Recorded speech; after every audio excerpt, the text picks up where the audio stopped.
Good afternoon, everyone.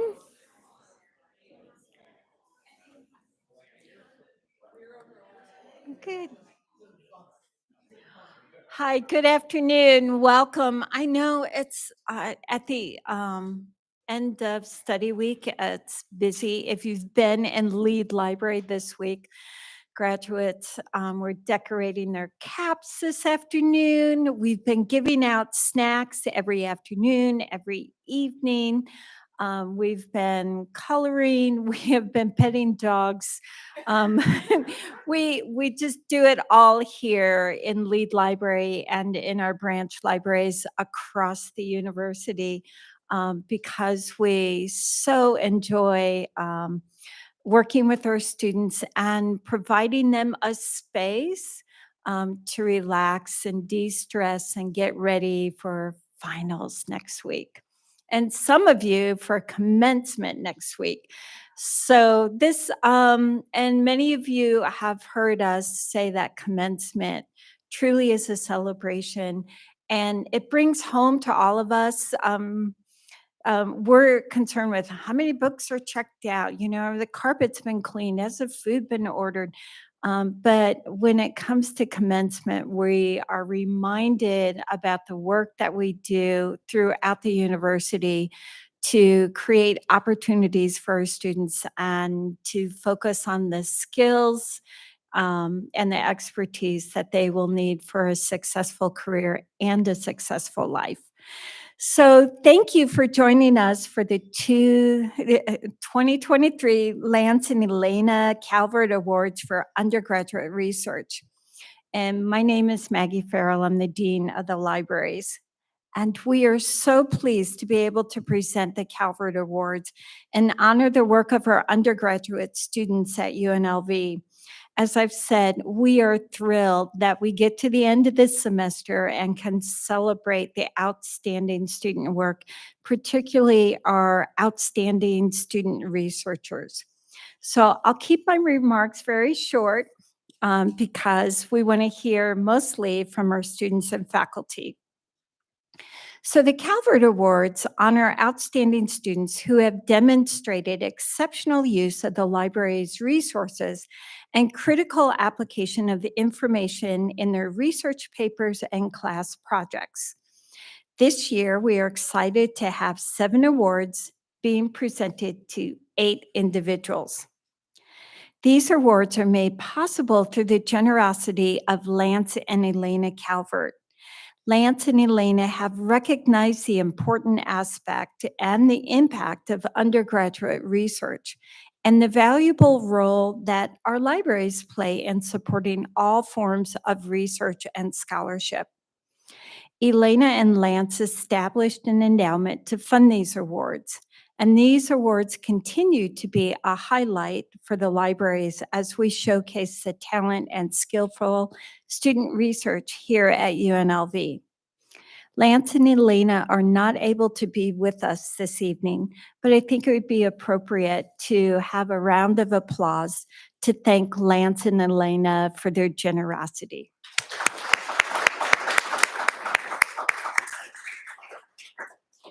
So we have a number of special individuals with us this evening that will be announced throughout the award ceremony. But I would like to recognize one individual in particular. The library's advisory board is a group dedicated to supporting our mission through fundraising.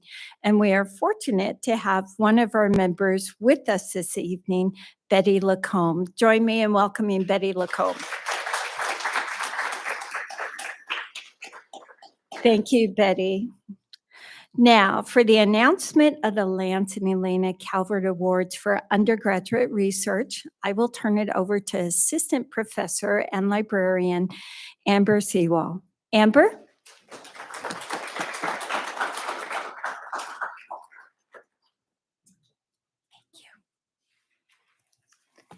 Thank you very much, Maggie. Hello, everybody. My name is Amber Sewell, and I'm a teaching and learning librarian here at UNLV Libraries. It was my pleasure this year to coordinate the judging of the Lance and Elena Calvert Award for Undergraduate Research. This year's judging panel consisted of 14 individuals representing a number of disciplines and areas of expertise across campus. This award would not have been possible without their thoughtful time, effort, and dedication to undergraduate student work here at UNLV. While I will not name them all now, they are listed in the program, and I wanted to take a moment to convey how much I appreciate their hard work during one of the busiest times of the semester.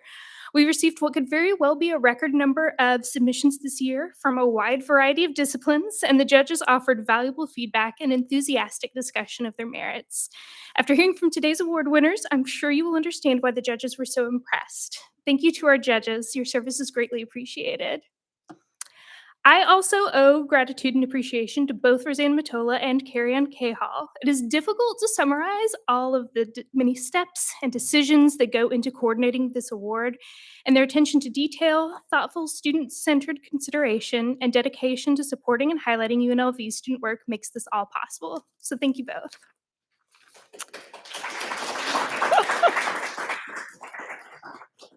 I would also like to echo Maggie's thanks to Lance and Elena Calvert, coordinating this award and witnessing all of the excellent student work under consideration is a highlight of my year, and I appreciate their generosity in making this award possible.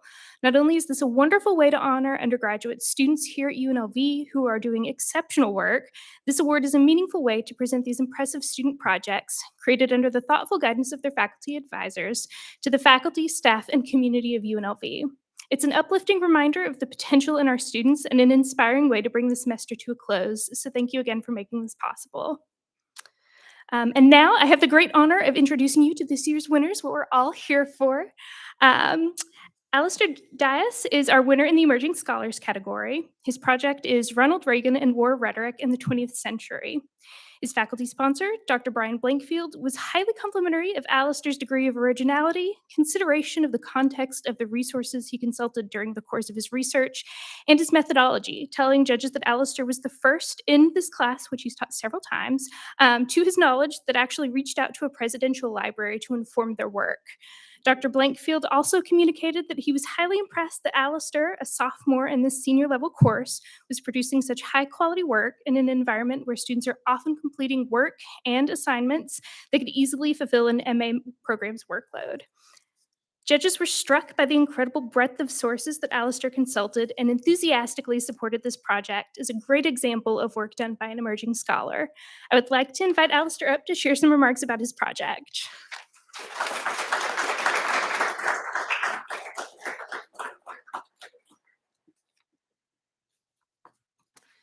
Good afternoon. This is oddly the third speech I've had to give this week, but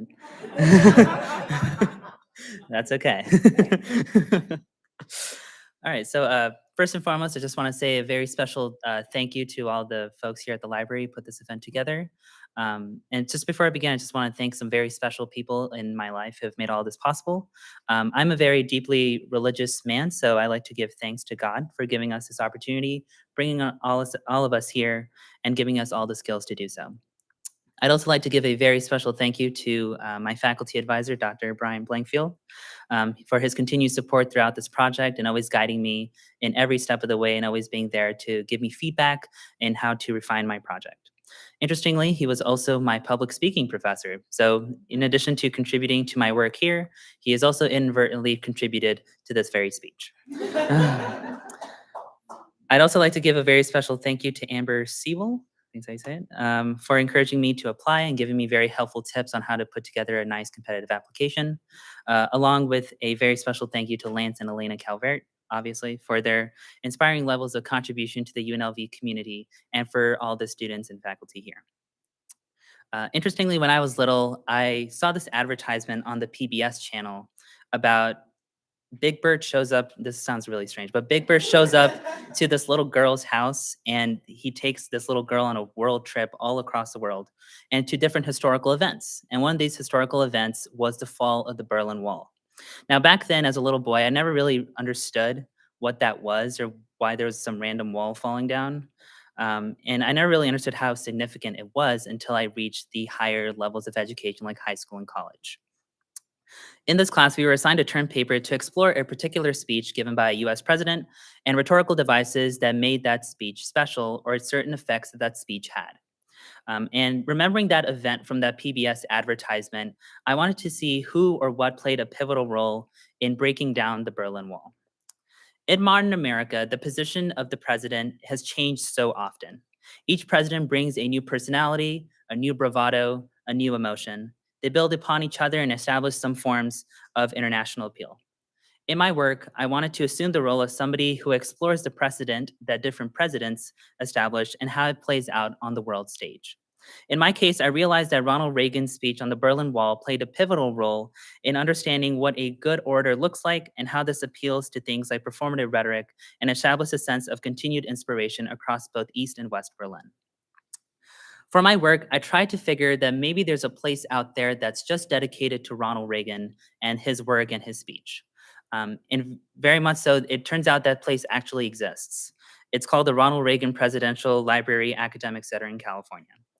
I was able to speak to historians there who gave me a very deep understanding of not only who Reagan is, but also gave me some context about the war itself and maybe things that contributed to the speech in and of its construction. They helped me realize that there are certain aspects that made Reagan a unique orator compared to maybe past presidents like Kennedy or Carter.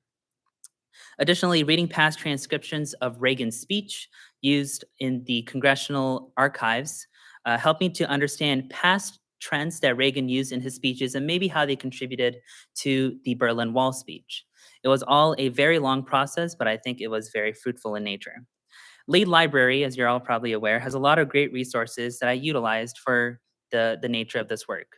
Video databases and textbook databases about the Cold War, the events that led up to the speech, along with how certain events led to the eventual fall of the Soviet Union and the world that we share and love today. This award represents a shift in my overall thought perception and my overall sense of thinking. It incentivizes me to dig my heels deeper into the field of research and hone in on what topics in academia are worth exploring. Now, most importantly, this speech holds a very symbolic place to me. When I was a little boy, I was very introverted. If you had told me 7 years ago to come up here and deliver some remarks, I would have probably not shown up at all to deliver anything because I was extremely scared to talk in front of people or talk behind a podium or even talk to my professors. However, through the realm of college, I was able to really build up my confidence, to build up my public speaking skills through Dr. Blankfield's class and through certain successes in past weeks. I think that the past successes have molded me into the person I am today and has allowed me to achieve great things and to share some great memories with people who are obviously very much talented in whatever they do. Thank you.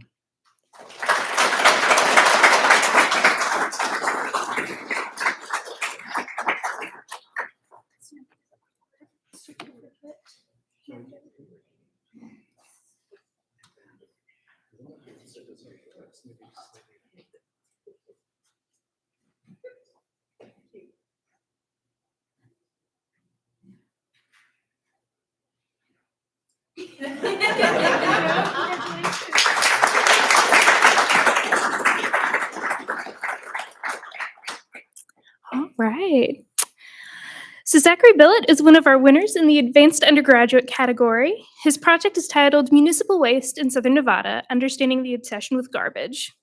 Dr. Caitlin Saladino, his faculty sponsor, wrote generously of Zach's evolution as a policy scholar and a vibrant student leader. She applauded his ability to convey the nuances of a complex policy landscape to a non-expert audience and called his project well-researched, persuasive, and audience-centered. She also detailed the ways in which he engaged with this research beyond the course, including participating in the UNLV Office of Undergraduate Research Symposia and the UNLV President's Innovation Challenge. This year's judges were incredibly impressed with Zach's work, giving it top scores regarding the originality and the impact of the work, the detailed research process that included consulting with UNLV librarians, and his persistence and creativity in locating the information the project required. I would like to invite Zach up to give some remarks about his work.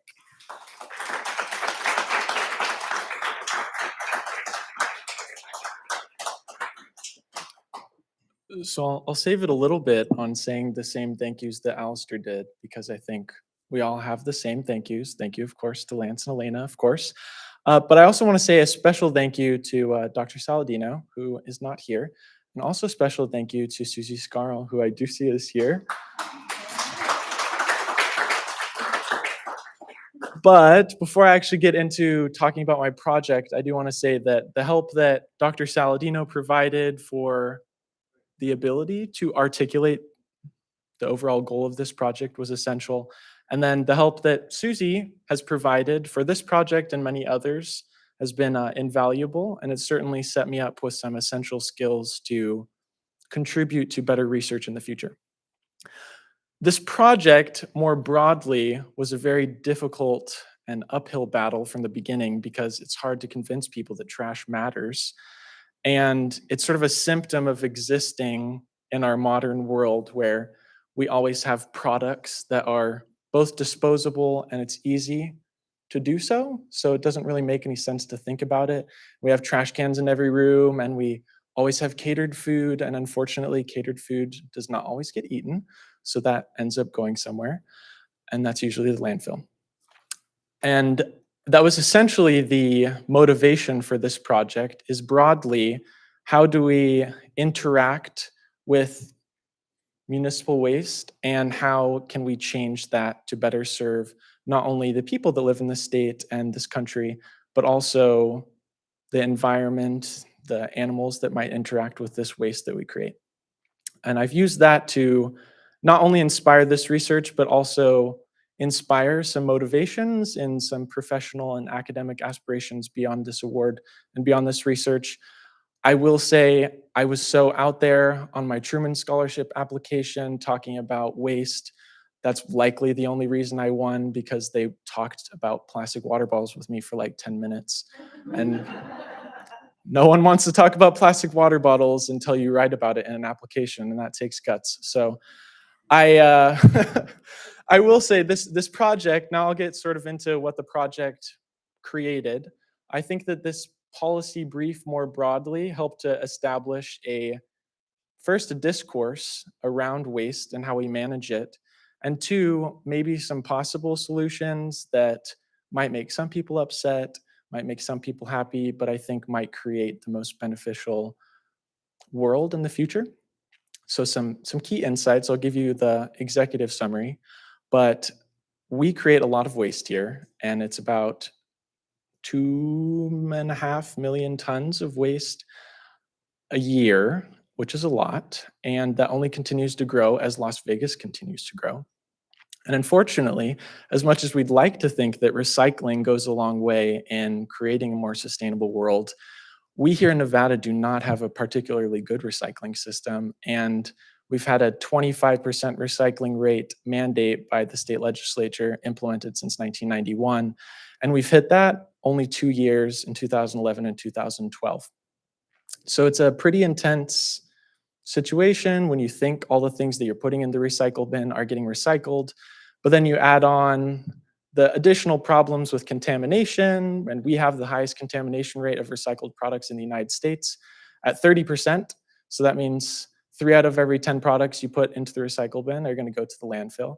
And conveniently, although I hope they don't watch this recording, Republic Services operates the curbside pickup. They operate Apex Landfill, which is the largest landfill in the United States. It's about the size of 4.5 Disneylands.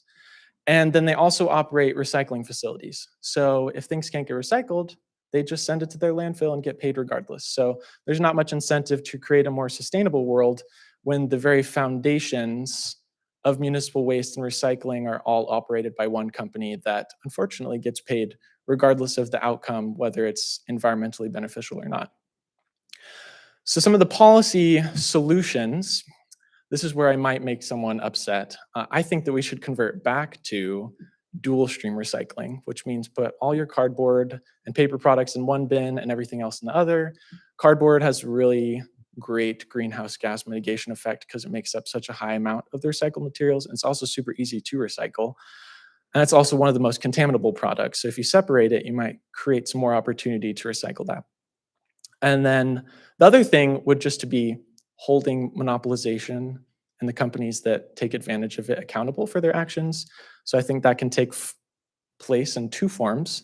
So part of this research, I was able to present it at 3 conferences. One was the OUR Symposium, and then I presented it in Montana for the Western Regional Honors, and then I presented it at the Midwest Political Science Association in Chicago.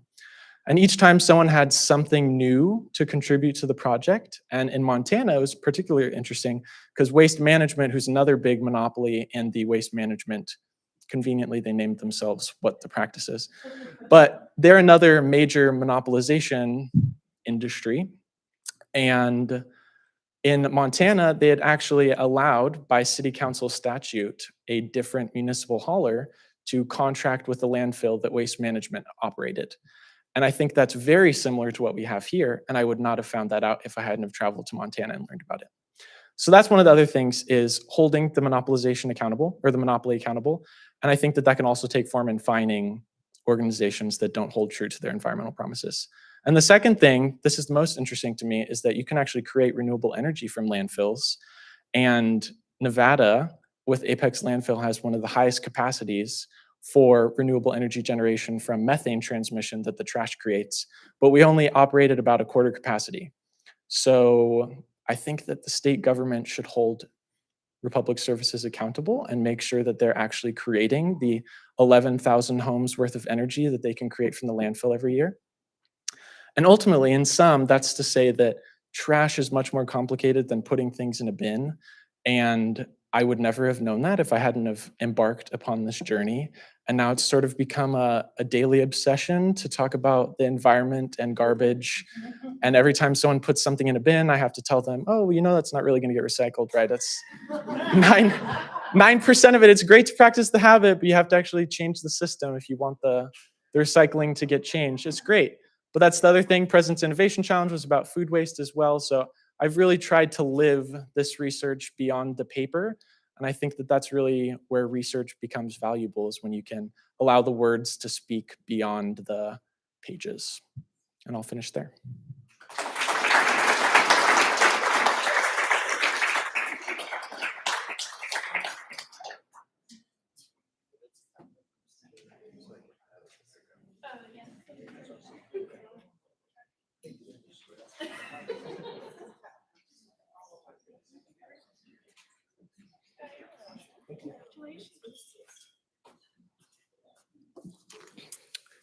All right. So Allyssa Chua is another winner of this year's Advanced Undergraduate category. Her project is the analysis of wartime rape using postmodern feminism in the conflicts of Sierra Leone 1991, Bosnia Herzegovina 1992, Darfur 2003. Her faculty sponsor, Dr. Nurses Copeland, described Alyssa's project as a research paper that supersedes standards of undergraduate scholarship within the social sciences, and that she formulated an original conceptual and theoretical framework for her project using a number of methodologies and disciplinary lenses. The amount of consideration and scholarly work that Dr. Copeland described in her letter is astounding, and it was echoed by the judges' comments of this winning project. Judges were impressed by the wide array of diverse resources, Alyssa's well-articulated use of the library and librarians, and the excellent and sophisticated framework developed and implemented in this project. I would like to now invite Allyssa up to share more about her work.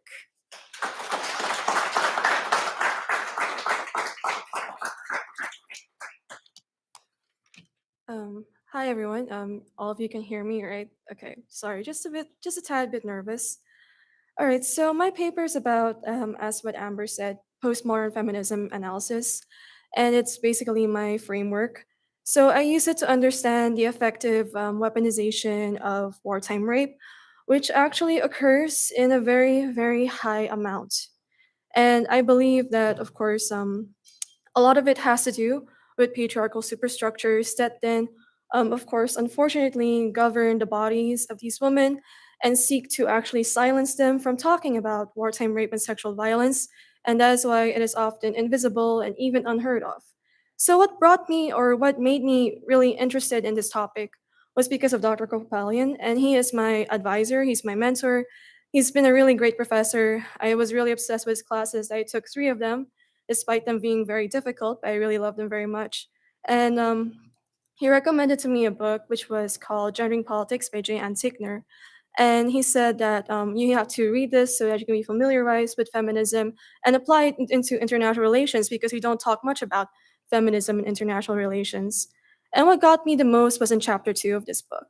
So I was a third year in political science, and it was like my first time hearing that wartime rape was very much prevalent, and it was a flagrant issue up until right now, up until with the war in Ukraine.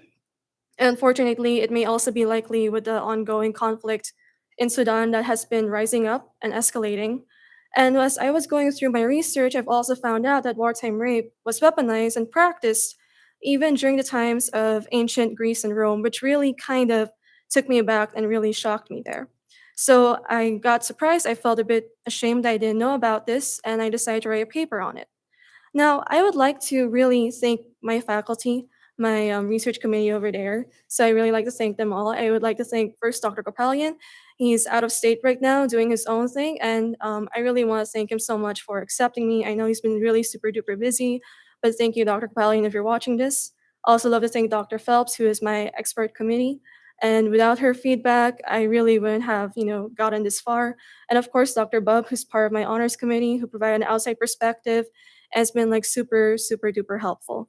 And of course, I would like to thank Lance and Lena not only for making this award possible, but for also acknowledging that a lot of UNLV undergraduates are also capable of producing so much research.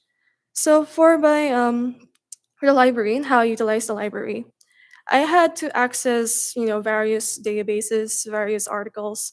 And let me tell you that without the library, it would be very, very expensive. It would reach probably about $100 or so, and I cannot afford to do that. So I would like to thank the library for making it affordable for us students, for of course also providing hard and electronic copies. It's been really amazing working with it. And of course for the librarians, one of them is Susie Scarl over there, who's been really helpful with me, and also Brittany Sterling. And without them, this project would not be as manageable as it is right now. So thank you so much for telling me all the tips and tricks. It's been really super helpful. Now, what this award means to me is that aside from the fact that this is kind of like my first achievement ever in my life, so I'm really happy. I also, thank you. So I also kind of want to add that all of you have done something which the governments have failed to do for these women and girls. And that's the very fact that you have recognized them as victims. Because a lot of times these women and girls have been seen as symbols of shame in their communities, have been used by the government in their own ways. And in fact, they're too scared even to tell their own government officials about the wartime rape or about the war crimes, that they have to rely on international organizations and even foreigners to do so. So I would like to thank you all so much for awarding me, but at the same time, for also giving these women a voice and in a way for letting them be heard. And that is all I have to say. Thank you.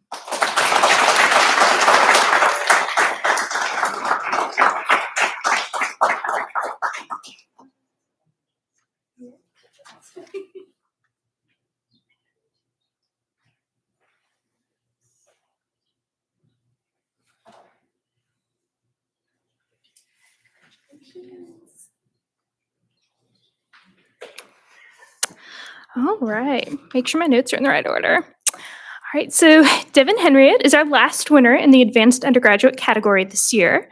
His project is Richard Owen, A Forgotten Icon. Dr. John Hay, his faculty sponsor, explained how Devan went above and beyond with this assignment, sharing that he was incredibly impressed by the lucidity and originality of Devan's work. Most notable was Devan's work with more than twice the number of required sources for this assignment, including both rigorous peer-reviewed scholarship and the analysis of primary documents from the 19th century, which Devan used to construct and present a strong original argument about this public figure who's largely been forgotten. Judges were similarly impressed by this project, especially because it was completed in a single semester instead of a dual semester project, describing it as, quote, nearly professional grade work. I would like to invite Devan up to give some remarks about his project.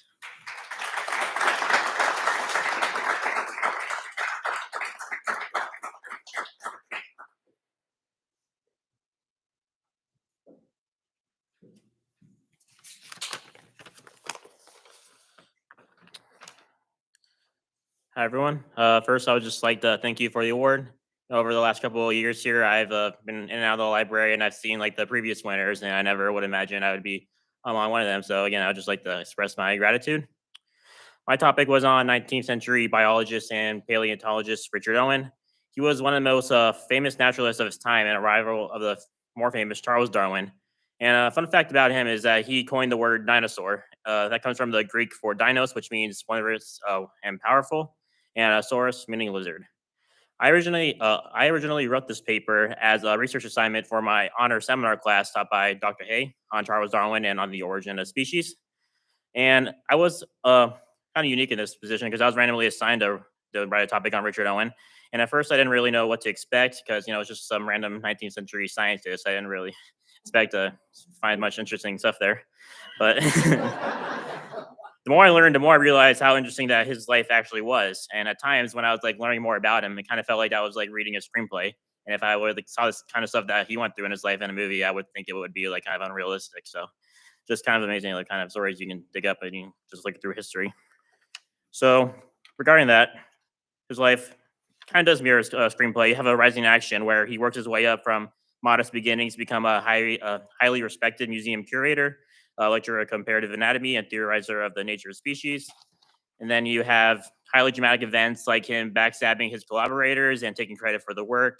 And you see him at the height of his powers, where he rules the comparative anatomy community with an iron fist, crushing those who disagree with him and try to finish his theories. And then you get to a climax where he eventually takes on a fight against Charles Darwin, and that's the one fight that he eventually loses and has his dramatic effect on his legacy. And so you can see that even in this story, he gets his comeuppance as well. So there's a moral there as well. And then you can even bow tie it with a bittersweet conclusion, because even in his last words on Charles Darwin, after Charles Darwin has died, even with his old rival, he was still able to praise Charles Darwin and call him an inspiration for being able to inspire a generation of biologists. So uh, the research, why I find this research significant is because the lessons that we can like learn from Richard Owen's life and just in general about the context of his life. So, like I mentioned, the most interesting stories can come from the most unexpected places. And another thing that I learned a lot while doing this research is the importance that when you're looking back at history, that you're often at the whims of the historians who are writing about that history. Owen was one of the most famous people in the 1800s in Western Europe, and yet pretty much anybody in this room, I doubt many of you have heard of him before, if you have. And the reason for that is that Darwin and his followers, after they got the supremacy and their debate against one another, they wrote him out of Victorian history. And when the secondary authors were going and looking back on this period, they wanted to side with Charles Darwin, obviously, because he's a very famous person with a very he was just right about his theories of biology. So they sided with him, and so they kind of agreed with his um, unilateral position about like Richard Owen is just a plainly evil person, pretty much. And it's not until recently that there's been more efforts that paint him in a more nuanced view. But what that does show is that when you're doing research, you should rely more on primary sources so you can be able to come to these conclusions yourself rather than being able to rely on the opinions or how other authors have framed that. And when you do have to rely on secondary sources, be able to corroborate it between plenty of different authors so you can make sure that you're not just dependent on one person's biases. And it also shows importance of looking at nuance when you're analyzing history because, like I mentioned, Charles Darwin painted him as a horrible person who coasted off the coattails of others and by stealing their work. And while he was a mean person and certainly did horrible things in the name of trying to, get personal glory, he was also fundamental to the development of paleontology and biology in the 1800s. He expanded the importance of museums and made them more accessible to the general public. He was a great lecturer, inspired others about paleontology, and he published extensive research on the nature of vertebrates and was a great wealth for knowledge and for other research in that time. So it's important to remember that if you're like looking at a story history and you just like see something that's painted like as a definite like absolute, you should probably take that with a grain of salt and just like try to like see what the nuance of the situation is so you can learn a lot from it. And what I learned personally was how like the library was a great resource for me when I was doing this learning more about the subject. Because as I mentioned, it's a niche subject about some random scientists, and that most people don't remember. And yet, I was able to find a bunch of like great books and things like that that made my research a lot more easier. And I was never really want to take advantage of that in my previous research papers. So that's kind of something that I wish I had. It would have made my life a lot easier. But at least I was able to take advantage of it on this one. And so I would just like to go to my acknowledgments. First, of course, I'd like to thank Lance and Elena Calvert for making the award available. I would like to thank my parents and my mom, my dad, my stepmom for coming up, and I thank my grandma who's watching at home.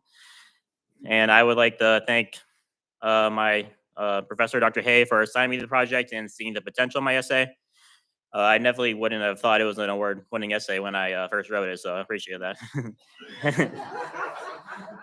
Kind of earned me $1,000 there, so that's much appreciated. Yeah.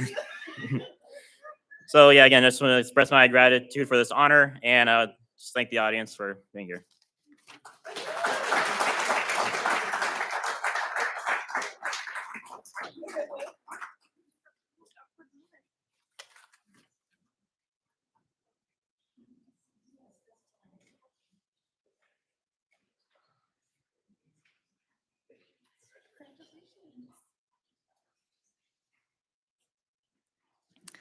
All right, so moving on to creative works. Safiyya is our first winner in the creative works category. Her piece is titled One Last Month or Clancy's Time Box. Her faculty sponsor, Jacqueline Costello, told judges that Safiyya, quote, ranks in the top 1% of students she's ever guided when it comes to this level of focused research efforts. Detailing Safiyya's commitment to this project, Jacqueline explained that she devoted months to psychological and sociological research, which she then artfully integrated into an entire young adult novel. Judges were equally impressed with the submission, noting that the reflective essay clearly communicated the research and its impact on the novel, an impressive range and number of scholarly sources that goes beyond what's normally cited for a creative work, and an enjoyable and distinct structure to the story itself. I would like to invite Safiyya up to talk more about her project.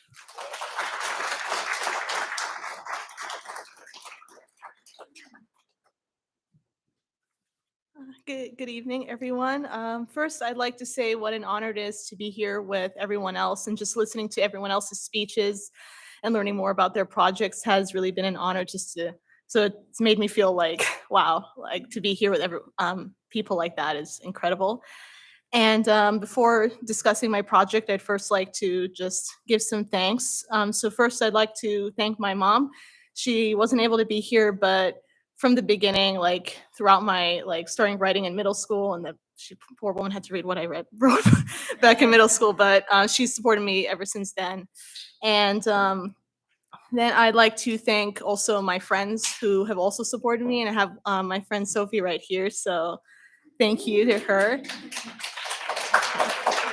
And I'd also like to thank Professor Costello could not be here today, but she has supported me significantly throughout the project, along with my other committee members, Dr. Amy Green and Dr. Miley Chapman.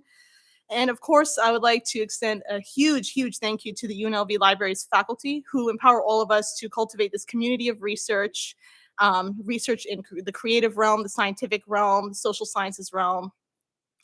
And I especially would like to thank Miss Amanda Malili, the librarian for the Teacher Development and Resources Library, since that was a huge asset to my work.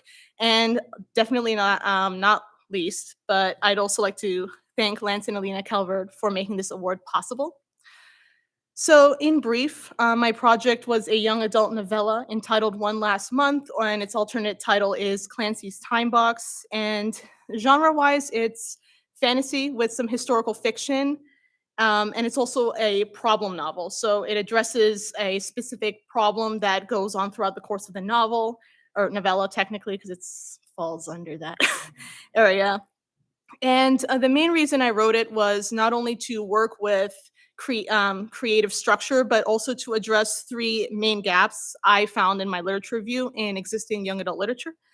So the first of these is the importance and impact of non-romantic relationships. So this is not platonic only, but also familial relationships, and one of the bigger ones was friendships. So this was not only to talk about the importance of friendship and non-romantic relationship, but specifically between men and young men, because this was a big gap that I noticed in young adult literature.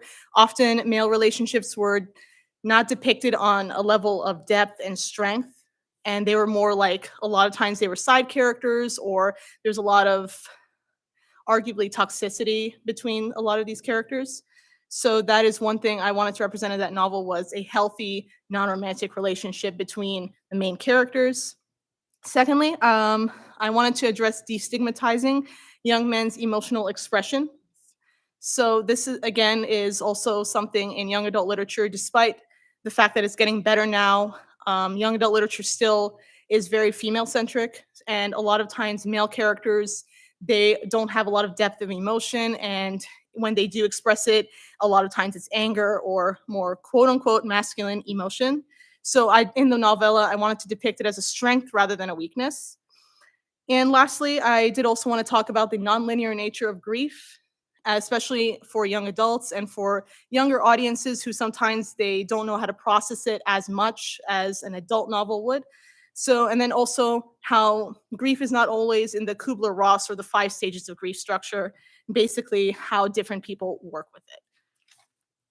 So to best express these themes, like I mentioned earlier, I wanted to experiment with creative structure. So in young adult works, oftentimes you will see them being done in first person almost exclusively. So I wanted to stray away from that in order to see how I could explore these topics more. So the way I did this was 3 ways. Number one, I used something called an ensemble Bildungsroman. So an Bildungsroman is an education novel, and usually characters, if they don't age physically, then they age or they mature emotionally, spiritually. And instead of focusing on one character going through this Bildung or education, I had all my characters go through that. So all characters engage in personal journeys of growth. And through this, I also explored interweaving narratives between characters, so you would see different sides of one story. So there's not always one perspective, especially in journeys of grief. And I also used 2 different chapter styles, one being revelational, the other being storyline. And each of these types corresponded with different points of view. Revelational was first person, and storyline was usually second. But my creative process and the groundwork research was significantly influenced by the UNLV Library resources. So I mentioned Miss Amanda Milliley earlier, but she really helped me give a lot of direction to my research, especially in identifying then those missing gaps in young adult literature that I could address. So this was really huge for me to have a lot more direction in my research. The Teacher Development and Resources Library located in the College of Education was excellent for my literature review of existing young adult literature. And using online databases such as Novelist Plus and Teaching Books, they had many resources there that were very useful. And also the UNLV Library's extensive and accessible database. So I did want to put emphasis on accessibility, because so many important sources like books, scholarly papers, I was able to access these because of the library. And oftentimes a lot of these are locked down by paywalls that can be like $86 for a paper. So it's a little bit, the accessibility really made it possible. And working with librarians in general, it just helped me develop so many connections with research, different routes to think about than I would have been able to develop on my own working with this. So again, thank you so much for having me, and I'm really honored to receive this. Thank you.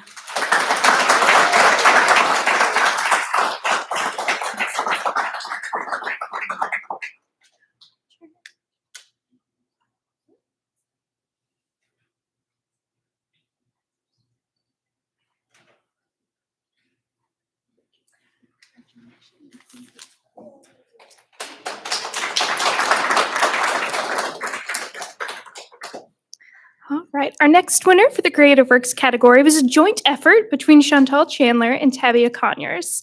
Their work is titled Wearing My Crown, an exhibition about the Crown Act. Kara Cole, their instructor and mentor, shared that they are exceptionally dedicated artists, students, and activists who collaborated brilliantly together. Ingrid Refn, who also worked closely with Chantal and Tabiya with this project, detailed how these two wove together legislation, primary sources, and library multimedia resources to create this impactful exhibit, telling judges that their collective work adds to the conversation of bodily autonomy, self-identity, as well as society's role in representing the self. Judges also noted the wide range of sources Chantal and Tabiya consulted, as well as how strongly their reflective essay communicated the influences that shaped their project, including library resources. I would like to invite Chantal and Tabiya up to give some remarks about their exhibit.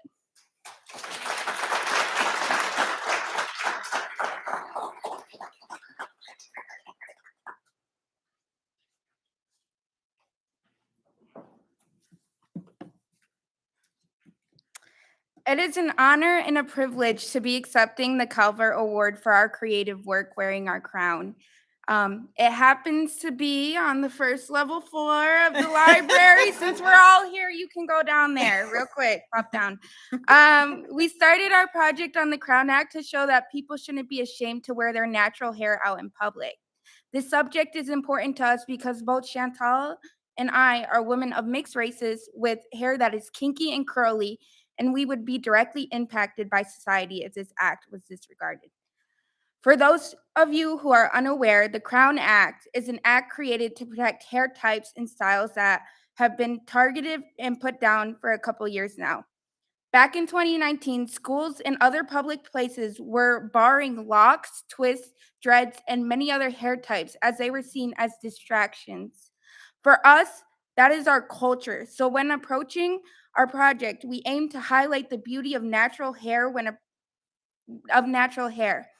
When approaching our research, we wanted to look at how the Crown Act would fit in the history of America. So in doing so, we researched many court cases to highlight how different groups of people were segregated based on something that as humans we cannot control. The Civil Rights Act, Brown v. Board, Dred Scott v. Sanford, and many others are just a few examples of how Americans have had to fight for a space to just exist here in America. This project and the Crown Act are leaving a legacy for minorities in America and is paving the way for people of the future.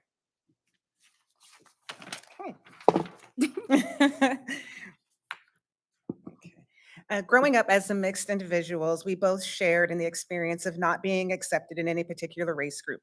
We related on being considered too white for Black people and too Black for white people. In response, we both grew up individually creating a self-made culture within ourselves. We found these commonalities refreshing as we understood each other, not only on an artistic level, but also on a personal level. Along with the court cases, it was also important to highlight what beauty is considered in our culture, specifically for American women. Is it still considered beautiful? Is she still considered beautiful without her hair, without makeup, like I am today? Well, I have makeup on, but is she still considered beautiful if she's Black, Mexican, mixed race, or not a size 6? To combat these cultural imposed beauty standards, we decided to add a video element to the work, a radical performance art piece that invited our viewers to think about all the things that they identify with, asking the personal question, who am I without all these things that I identify with, without my hair, without my race, without my gender? Who am I without all of these external factors? It's important to have honest conversations about different types of discrimination, as well as anecdotally focusing on the things we have in common and can relate to as a whole, the shared human experience.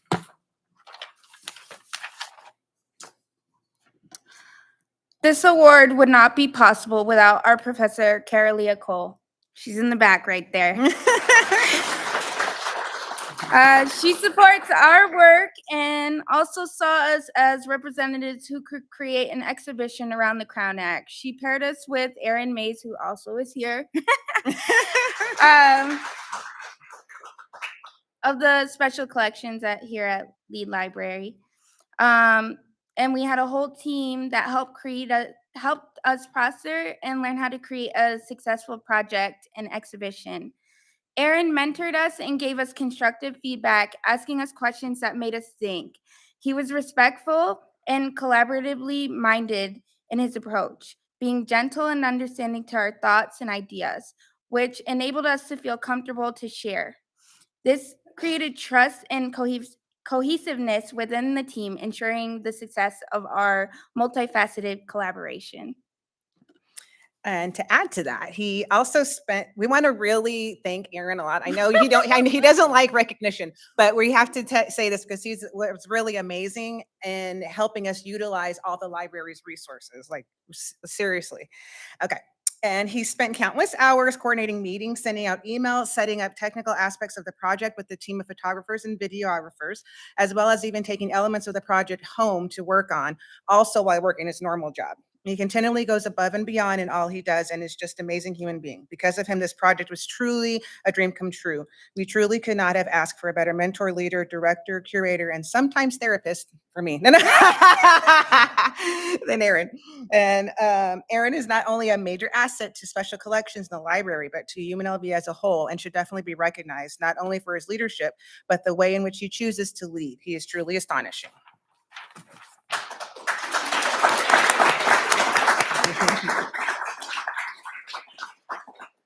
Again, we want to thank Kara. We would like to thank you for being such an amazing mentor and supporter for not only our art, but a supporter for us as individuals. She fights in our corner. You make your students feel seen, heard, and respected. We need more people like you in this world. Thank you for your love and your sacrifices. We are honored to know you and have you as our professor and friend. And this is going to be my last semester with Carolia Cole. So it means a lot just to have her mentor me this whole past year. So yeah, and even in our critiques in class, it's just like it becomes like therapy hour. Everybody's crying. Yeah, everybody's crying, and we're just like, wow, we feel like really celebrated and understood for our art, and it's just the people that we collaborated on, even each other. It's just been such a beautiful experience. Like, you couldn't ask for a better like first time experience in an exhibition, you know, and just having the honor to even have an exhibition or even say that, you know. Okay, this is to Miss Clay T. Thank you for Also being here. yes, also here. Thank you for being a multifaceted beacon of beauty. Your poise, knowledge, grace, and mere presence fills any room with the essence of greatness. Thank you for all you've done to assist us in this project. For without your forethought, there would be no exhibition. It is our highest honor to have met you and know you.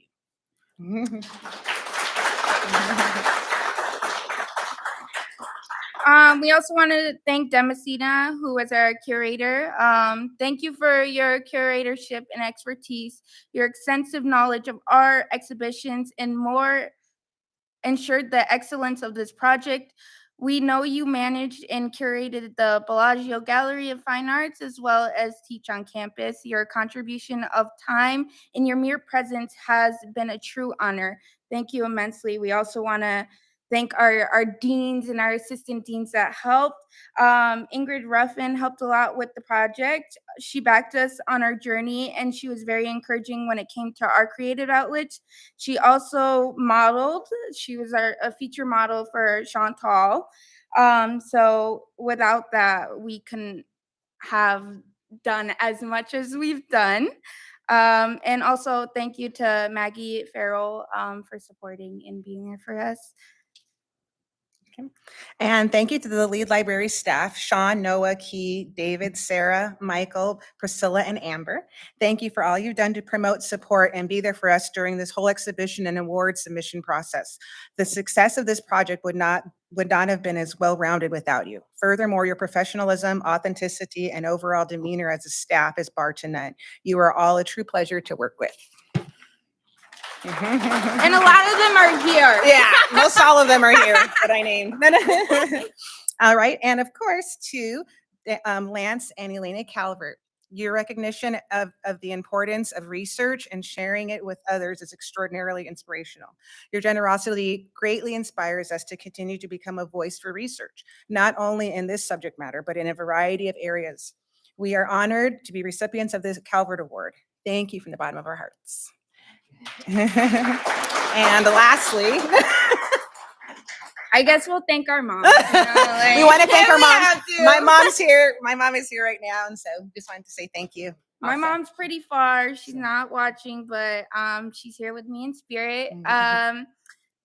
She has really supported my journey through the arts, so that's all I could ever ask for. Yeah. And also, I just wanted to add on a personal note that this project was also very important to me because experiencing grief personally in the last year, this experience really helped me to cope with that. And that's another aspect of me shaving my head is coping with grief.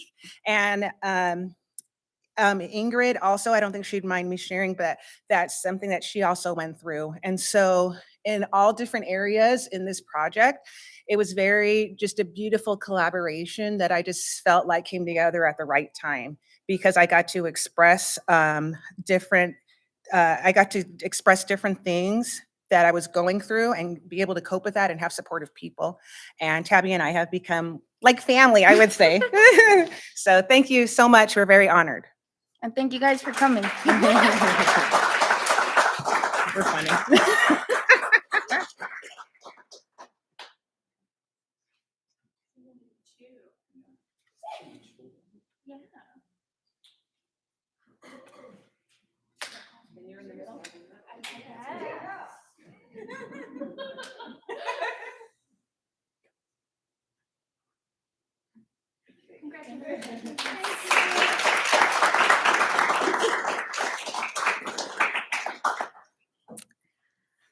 Okay.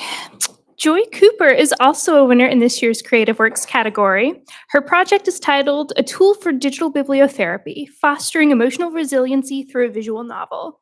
Her faculty sponsor, Dr. Sheila Bach, described for judges how the research process actively shaped Joy's project in many ways.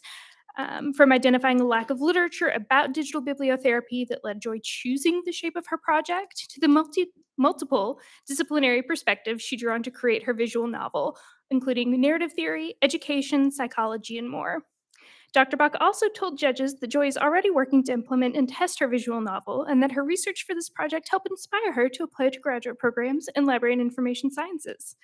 Judges were impressed by Joy's strong reflective essay that detailed how she brought together multiple techniques to create a highly original project and appreciated the clarity with which she explained how research shaped the end product. I'd like to invite Joy up to speak more about her work.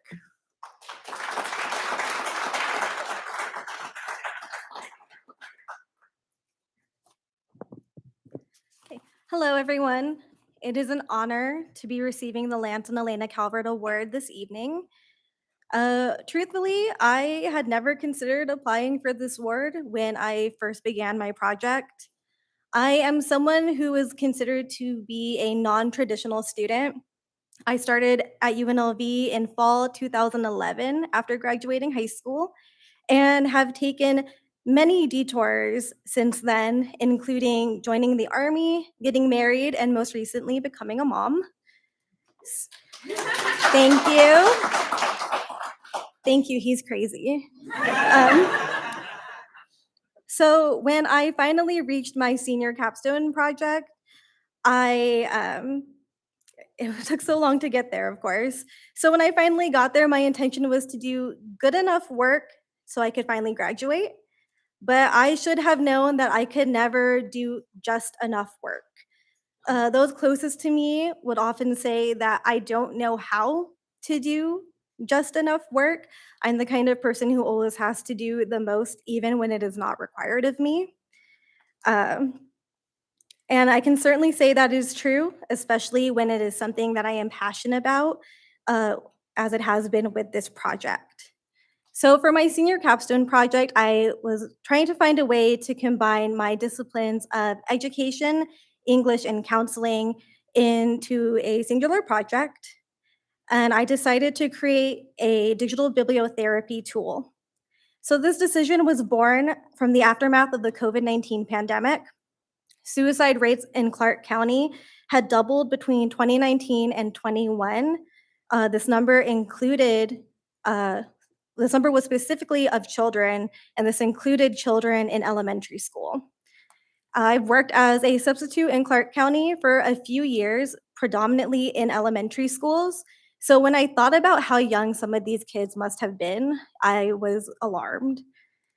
So during this time period, counselors and mental health professionals were stretched thin, and there was no way for them to be able to access all the kids who needed help and were suffering from anxiety and depression.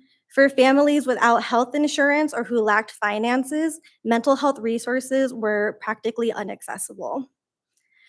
So I found it imperative to create a resource that made non-clinical socio-emotional learning accessible in a way that was fun, engaging, and functional. And I wanted to make sure that I put an emphasis on the importance of educating children in mental health early on. I chose to create a bibliotherapy-based video game using a video game genre known as a visual novel. If you are unfamiliar with this genre, it is essentially a narrative structured decision-based video game.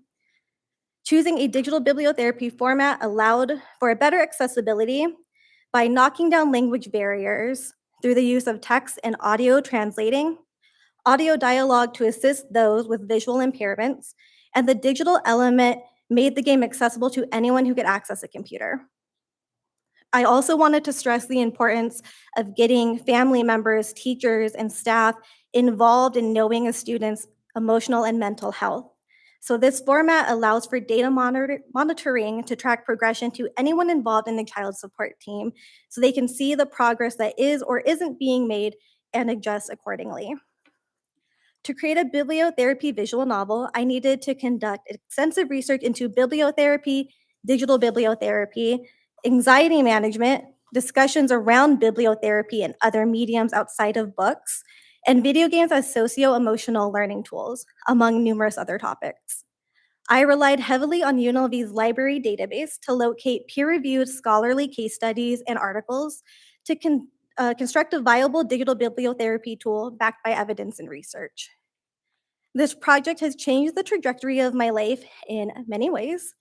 The research process uncovered a passion for research and appreciation for librarians and library resources, so much so that I am actually pursuing librarianship in grad school and will be starting at the University of Alabama in the fall. Roll Tide. As for the project itself, as it was mentioned previously, the storyboard is actually in the process of being converted into an actual playable game with the intention of beta testing with a local school with an estimated start date of fall this year. None of this work would have been possible without the help of Dr. Sheila Bach, who's back there in a cute mustard top. Dr. Bach, thank you for nominating me and encouraging me to apply for this award and for being there every step of the journey. Thank you for your willingness to bounce ideas around with me, listen to my multiple concerns and anxieties, and just guiding me. Your guidance was invaluable in this process. He is not here tonight, but thank you to Dr. Mark Padungpat for introducing me to the concept of bibliotherapy in his Intro to Interdisciplinary Studies class. A lot of I's, a lot of syllables. Learning about bibliotherapy would obviously eventually influence the direction of my project. And thank you to Lance and Elena Calvert for making this award possible. And thank you to the selection committee for choosing me as a recipient of this award.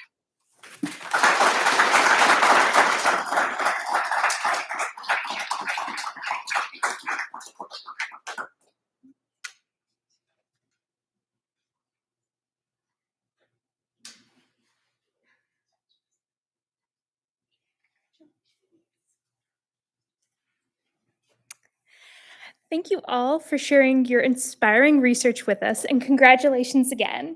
And now I'd like to turn things over to Roseanne Matola, Head of Educational Initiatives at UNLV Libraries, for some closing remarks.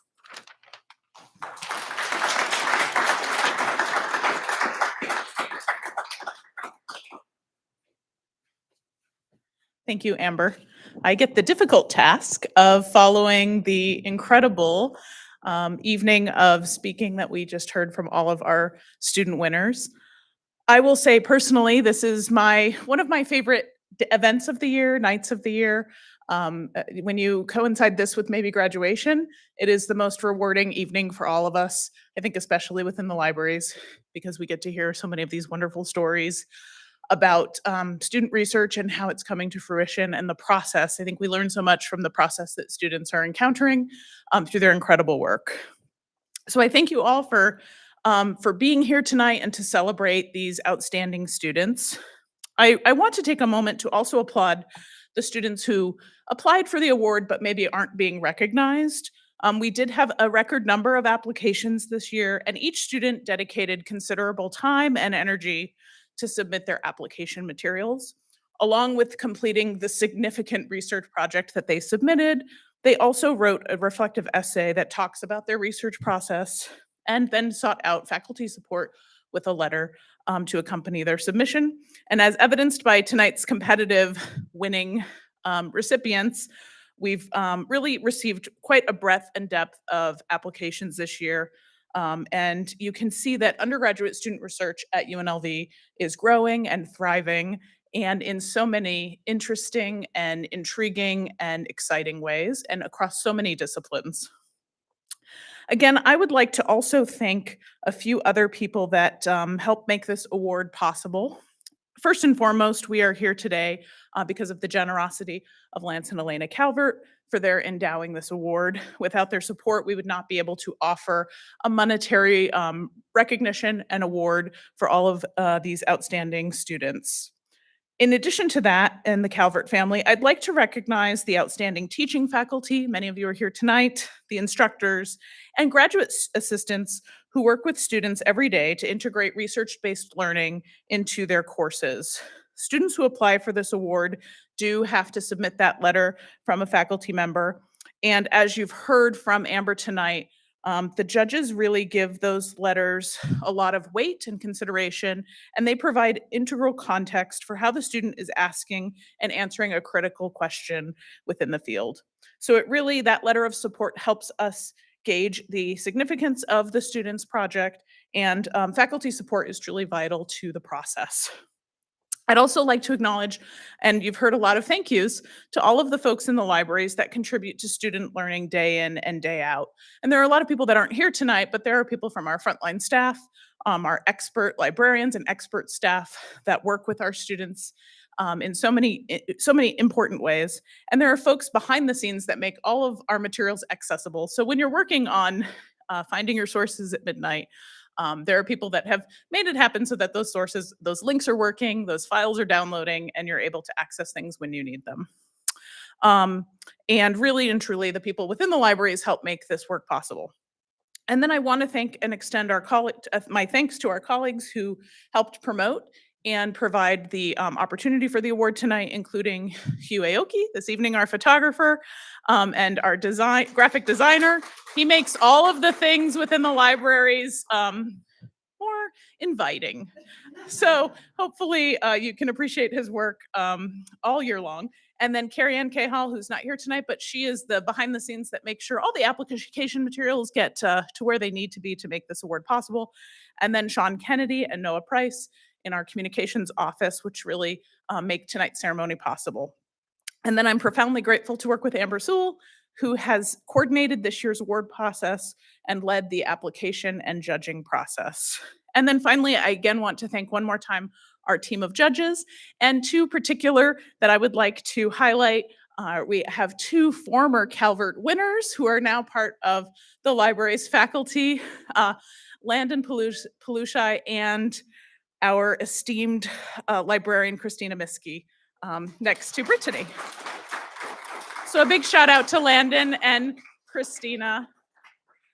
So you never know that you can be a past Calvert Award and then a future faculty member within the libraries. But I will also say we do kind of keep an eye on our Calvert winners and where they go, and they are making incredible contributions to the world, both at UNLV and more broadly. So it's very exciting to see some go on to get PhDs and some go on to make major policy changes in the world. And our volunteer judges, in addition to those two that I mentioned, they take time away from a very busy time of the semester, and in a very short time frame, come back and turn in their remarks and their evaluations of the projects. So we really couldn't have tonight without their support as well. And this evening marks our 17th anniversary of the Calvert Award. This year's award recipients will join 67 other students who've been recognized for their outstanding research. And as you've heard from our winners tonight, these awards are meaningful to them. They truly matter and make a big difference to their future plans. Tonight, we will celebrate their accomplishments and look forward to what they embark on next in their academic and professional pursuits. And with Zachary's words a little bit about waste, I encourage all of you to continue celebrating and enjoy our refreshments, because usually at the end of a ceremony like this, we will encourage those that are in the library to come up and help finish what's left. But I will just maybe echo, if you have not yet had something to eat or drink, we would really appreciate it. We have to do our part. So I give you a little laughter, but it is also a very serious matter. So thank you so much for your time and for being here tonight to celebrate these outstanding, wonderful winners. And the student winners, if you don't mind lingering just for a few minutes. I know at the end of tonight, we want to get a photo of all of you together. But we thank you so much and appreciate all of the work we all do to contribute to student learning here at UNLV. Good night.